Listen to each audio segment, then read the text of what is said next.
Assalomu alaykum azizlarim. Men Boymurodova Dilyora 4 yil davomida aynan shu Sharof Rashidov tuman axborot kutubxonasidan bir-biridan ajoyib o'zbek va jahon adabiyotining eng nodir namunalarini, durdonalarini o'qib kelaman. Va sizlarga aynan o'sha durdonalardan biri bo'lgan Henri Marshning Ozor berma kitobi haqida o'rtoqlashmoqchiman. Aynan bu kitobni Henri Marsh bu neurologik jarroh bo'lib, u umri davomida o'tkazgan operatsiyalari va o'shandagi qilgan xatolari va o'sha bemordagi bo'lgan suhbatlarini aynan shu kitobda tasvirlab bergan.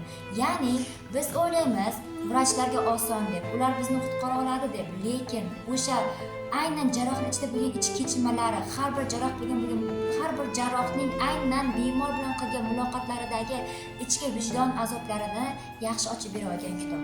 Bunda ham o'qisangiz nafaqat umuman badiiyatni va nafaqat aynan o'sha jarrohning bo'lgan voqealar, nafaqat balki aynan miyaga doir turli xil kasalliklar haqida ham chuqur bilimlarga ega bo'lasiz va aynan onda eng avvalo to'g'ri fikrlash, negativlardan ozod bo'lish kerakligi ekanligini, hamma kasalliklar, miyadagi barcha neyronlardagi umuman barcha miyaga doir hamma kasalliklar aynan insonning fikrlash tizimining noto'g'ri ekanligi, ko'pincha negativ narsa ko'p o'ylashdan o'sha kasalliklar kelib chiqishini ham aynan jarroh, vrach aytmoqda. Aynan buni ham aynan shu kitobda aytgan.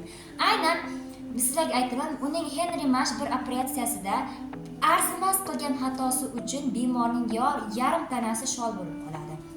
Xuddiki bemorlar operatsiya kirib ketganda, xuddiki vrachni xudoday, u bizni qutqara oladi deb ishonadigan ko'zlar bilan boqib turadi. Aynan o'sha ko'zlarga boqish naqadar insonni ko'nglini dilivayron qilib yuborishini, aynan uning o'sha bemorning ishonchini oqlab operatsiya yaxshi chiqish kerakligi haqidagi o'ylarini aynan shu kitobda tasvirlab beradi.